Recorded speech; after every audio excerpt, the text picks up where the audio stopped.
सावन का महीना क्या कहना, बारिश में पसीना क्या कहना। आया कब नहीं काम छुट्टी कह दिया चली आवन है बताओ पाया है बहिनी।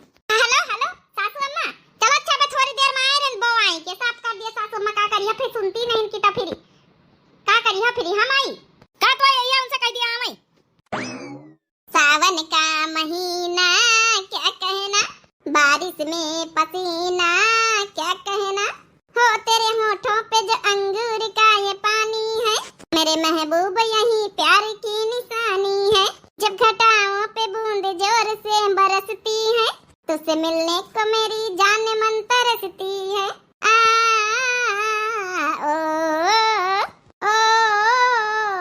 आ बतावा भला बता धान बुआवे के रखे दुई जनी नाचई लागी आवा लड़का टट्टी करिया पारा बताई नाची रही।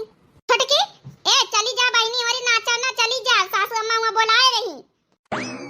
ए छोटकी छोटकी रे बड़की जीजी हमका डिस्टर्ब ना करती हमका नाचा दियो कत्ती बढ़िया बढ़िया बरसाती होई रही।